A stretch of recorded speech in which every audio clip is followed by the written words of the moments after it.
important, qui va être l'événement de ce début d'année. C'est un film qui sort le 11 janvier de Lisa Azuelos, qui s'appelle Dalida.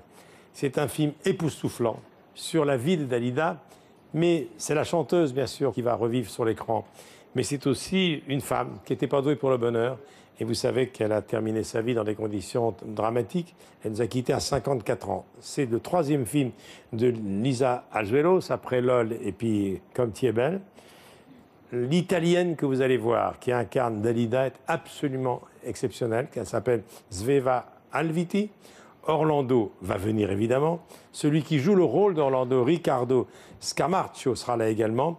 Et puis le metteur en scène, Lisa Azuelos, également. Ils sont là tous les 4.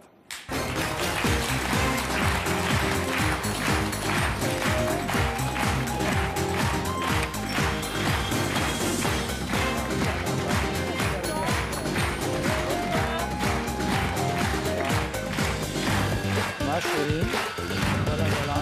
Comprends pas les sacs. C'est bon. Bonsoir. Asseyez-vous, Lisa. Bonsoir. Ça va bien? Comment ça va? Bonsoir. Vous êtes absolument incroyable dans le film. Merci. Alors, vous vous appelez Sveva Alviti. Vous êtes italienne. Vous ne parliez pas beaucoup français lorsque Lisa vous a engagé pour tourner ce film, et maintenant vous parlez français. Non, avant, je ne parlais pas du tout en français. Je savais dire bonsoir, bonjour, comment ça va? Et j'ai étudié beaucoup de mois pour parler en français, avec un coach, bien sûr, tous les jours, 6 heures par jour. C'était vraiment difficile. J'ai étudié la danse, le chant, pour être Dalida, pour faire ce rôle incroyable. Alors, Grâce à Orlando et Lisa. Alors, vous connaissiez pas mal de choses sur elle. Elle parlait italien, elle allait beaucoup en Italie, où elle était très célèbre. Vous avez visionné beaucoup d'images, beaucoup d'émissions de télé, beaucoup de documents. Orlando, elle m'a donné vraiment beaucoup de documentaires. Il a tout Dalida. gardé, Orlando, de toute façon. Vraiment, il a tout gardé. Il m'a donné toutes les choses plus intéressantes que Dalida elle a fait. Lise, elle m'a parlé aussi beaucoup de Dalida. Comme ça, vraiment, je n'ai pas imité Dalida dans les films. Ah non, c'est pas une imitation. Je suis devenue elle et j'ai fait un travail vraiment pour devenir Dalida, pour redonner un peu l'anima, l'âme à sa femme incroyable. Alors Lisa, vous avez réalisé ce film, vous avez coécrit, c'est une aventure magnifique. Mais quand on voit votre film, on a l'impression que vous avez connu très bien Dalida. Il ne manque rien. Vous savez, Françoise Coquet, et moi et quelques autres, Orlando vous le dira, on a vécu tout ça. Moi, j'étais bouleversé parce que j'ai retrouvé une partie de ma vie dans ce film, y compris les lieux, y compris les couleurs, y compris les sons qu'il y avait autour de chez Graziano, autour de cette butte Montmartre où elle a habité. Comment est née cette aventure, mais surtout la complexité, c'était le scénario. Parce que on la voit, c'est la chanteuse, certes, mais vous avez voulu montrer surtout une femme dans le chagrin et une femme qui n'était pas douée pour le bonheur, c'est ça? Disons que c'est une femme qui a été à la recherche du bonheur toute sa vie. Et parfois, quand on cherche quelque chose, on n'a pas forcément l'impression... C'est comme dans l'alchimisme, vous savez, on ne sait pas que finalement, c'est juste à côté de soi-même. Et elle était toujours tournée vers l'extérieur, d'abord pour le public, parce qu'elle donnait tout à son public. Et puis, elle a cherché l'amour à l'extérieur d'elle-même et elle s'est un petit peu oubliée dans cette affaire-là. Mais c'est vrai que c'est très complexe de faire un film sur Dalida, mais Orlando m'a ouvert grand les portes déjà de son cœur. Il m'a beaucoup parlé et puis il m'a donné aussi à voir les journaux intimes de Dalida, ce qui m'a vraiment beaucoup servi, parce que là, pour le coup, je suis vraiment rentrée dans son âme. Et puis, il se trouve que je me suis sentie beaucoup d'affinité avec elle. Je crois que toutes les deux, on a un petit peu cherché l'amour très fort, très loin, alors qu'en fait, l'amour, il est dans le cœur. Bruno, ça doit être extrêmement émouvant pour toi, cette aventure. C'est drôle que tu m'appelles Bruno. Oui, parce que pour moi, c'est Bruno. Tu as collaboré de très près à l'écriture. Rien n'a été écrit sans ton regard.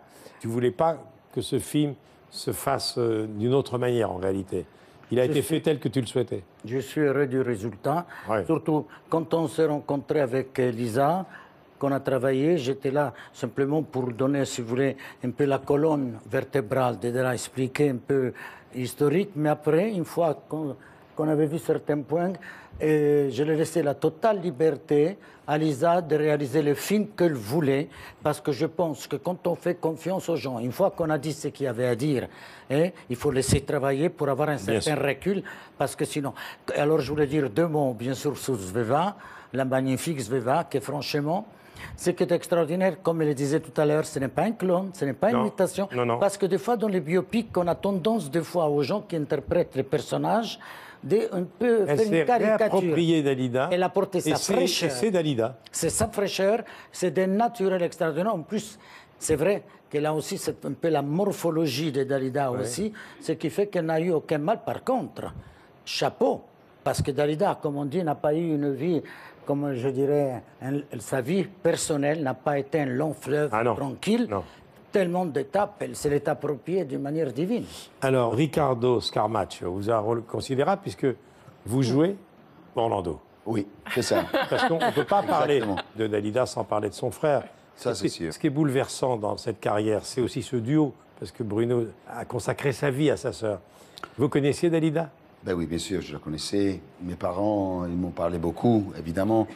Elle était très connue en Italie. Hein. Elle était très connue en Italie, oui. Et aussi, elle avait fait au début des chansons, des morceaux qui étaient déjà connus en Italie.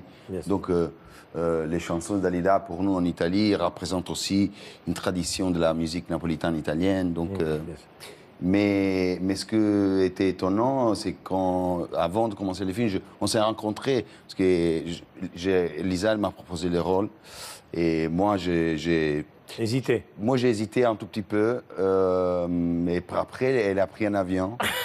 Elle est venue me chercher dans les Pouilles, en Italie, au sud de l'Italie, où j'habite. Et j'ai dit, ben bon, metteur en scène, connu en France, qui prend un avion pour un... Donc, c'est-à-dire que... Elle me fait vraiment confiance. Et alors, j'ai rencontré Bruno Orlando et on s'est parlé et j'ai vu et j'ai compris. On n'a pas parlé trop, en fait. Vous l'avez observé? Mais moi, j'ai observé, j'étais étonné plutôt par rapport à la discrétion, comment il m'a parlé de sa sœur. Et donc, j'ai compris qu'en fait, à la base de ce rapport, il y avait un amour incroyable, bien sûr, entre frères et sœurs, et qui, évidemment, ils ont vécu des moments magnifiques et très, très, très difficiles. En tout cas, vous êtes Orlando, c'est extraordinaire. Je vais quand même dire 2 mots, Michel, si tu le permets.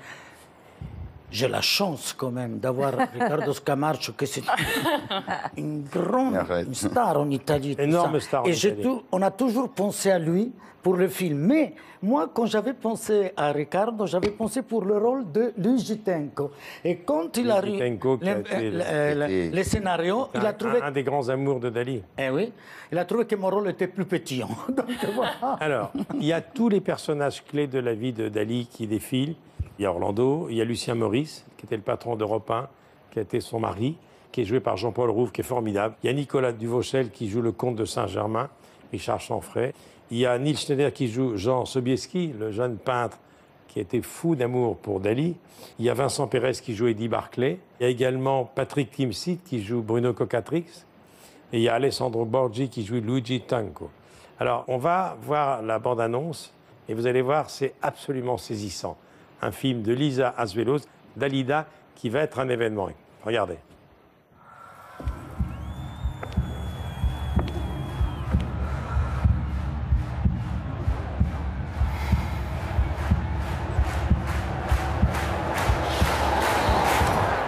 Elle était différente. Mademoiselle Dalida!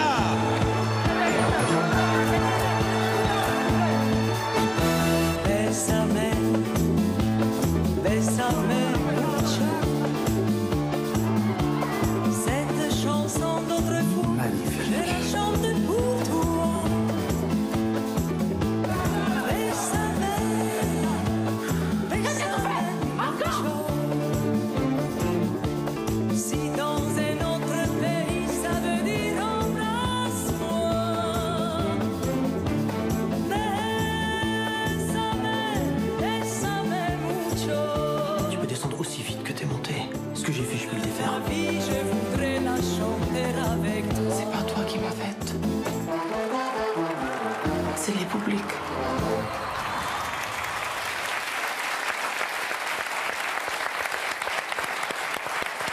Alors, vous avez beaucoup, Aviva, travaillé sur ce film. Ça vous a pris plus d'1 an, la transformation. Comment ça se passait? Il y a eu beaucoup de maquillage, beaucoup de préparation. Comment vous avez fait? Il était vraiment 4 heures de maquillage tous les jours parce qu'ils m'ont mis en prothésie dans le nez, les dents, les perruques tout le temps. Il était vraiment beaucoup de maquillage tous les jours. Mais bon, j'ai arrivé sur les plateaux le matin, les 5 heures du matin. J'ai dormi, je me réveillais et tous les matins, j'étais Dalida. Alors la journée, elle a commencé comme ça. En tout cas, tous les fans de Dalida, et Dieu sait si elle est présente depuis 30 ans dans le cœur des gens, vont être contents parce qu'il n'y a pas seulement que le film, il y a Les Diamants sont éternels. Ça, c'est extraordinaire. Il y a 24 CD. Un portrait de Philippe Labro, une biographie de Dali par Jacques Pessis qu'on aperçoit dans le film, des interviews par Jacques Chancel. Ça, c'est toute l'œuvre, pratiquement. Exactement, avec quelques inédits aussi. C'était sorti pour les 25 ans et là, c'est ressorti dans un nouvel format plus pratique. Jacques Pessis, il avait supervisé une exposition à la mairie de Paris sur les robes de Dalida. Exactement, pour les 20 ans. C'est pas fini. David Lelay-Hello, préface de Lynn Renaud, il a fait des livres magnifiques. Il a écrit un livre magnifique sur Romy Schneider, sur Eva Perron, Maria Callas et Barbara. Et puis ça, c'était sorti il y a quelques années avec toi. Mon frère, tu as écrit mes mémoires. C'est la seule biographie officielle de Catherine Rivoire. Il a été réactualisé et rajouté, tout ça, donc réactualisé. Là, vous avez tout ça? Tout, vous avez tout. Alors ça, c'est pour vous. Oh, mais ça, c'est un magnifique cadeau. Voilà. Merci. Merci. Ça, c'est pour vous également. Merci, Michel. Voilà. Et si vous voulez, parce que je le connais bien, vous aurez une photo dédicacée par Orlando. On pense à Dali. Écoutez, je ne pouvais pas rêver. Mieux Orlando que Ricardo. Franchement, ce n'est pas parce qu'il est là. Non. Il m'a traité avec, je ne sais pas, une retenue, une émotion. Et tout ça. Non, c'est vraiment l'honneur, c'est pour moi. Alors, il y a beaucoup de choses que vous n'avez pas mis parce que le film aurait duré 3 heures. Parce que j'avais envie de faire un film de 2 heures. Ouais. Et puis surtout, non, je me suis focalisée sur la femme. C'est pas un biopic pour raconter sa vie, parce que sa vie, il y a eu énormément de documentaires géniaux sur sa vie. Il y a eu un téléfilm, il y a eu plein de choses. Il y a eu le 6e jour aussi. C'est vraiment mon point de vue d'une femme amoureuse à travers 4 décennies, vraiment. Et c'est ça qui m'intéresse, c'est de voir qu'est-ce qu'il y a derrière le rideau. C'est pour ça que l'affiche, elle est de dos, c'est parce que nous, on offre ce qu'il y a derrière le rideau. Tout à fait. Et dans les maisons, dans les cuisines, dans les salles de bain, voilà, c'est ça qui m'intéresse. Ce qui est très touchant, c'est le début du film, en Égypte. La petite fille qui a des problèmes avec ses yeux, qui est moquée par ses copines dans la cour de récréation. C'est l'arrestation de votre papa. Oui. Hein, à l'époque, c'est Mussolini qui est au pouvoir en Italie. La Deuxième Guerre mondiale. Oui.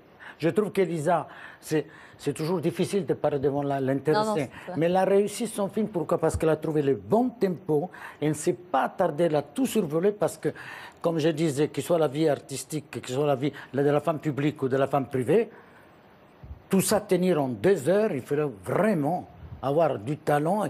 Et en plus, elle a fait un film moderne. En tout cas, c'est un film très poignant. Et tous ceux qui ont aimé Dalida, et même ceux qui ne connaissaient pas la vie de Dalida vont être passionnés parce que c'est un sujet éternel, le chagrin d'amour. Elle était toutes les femmes. Voilà. Je suis rentrée hier soir chez moi et mon fils qui a 20 ans était en train d'écouter « Je suis malade ». Et ça, je peux vous dire, ça c'est la grande prouesse du film. Il m'a dit cette chanson, elle m'a transpercé le cœur. Et oui, c'est elle qui a fait le succès de la chanson de Serge. La première. Toujours.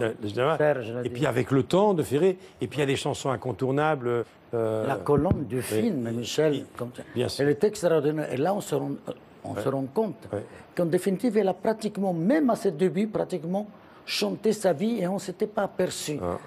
La colonne du film, vraiment, c'est extraordinaire. Il venait d'avoir 18 ans, tout est autobiographique. C'est toute une époque. Mourir sur scène, tout est autobiographique. Absolument, oui. Merci, vous restez avec moi. On va accueillir quelqu'un qui a croisé Dali des centaines de fois sur les plateaux, c'est Enrico. Qui est là. Lui aussi, il vient de la Méditerranée. Il vient de voir avec son petit-fils Simon, car ils vont être tous les deux sur scène bientôt. Voici Enrico Macias.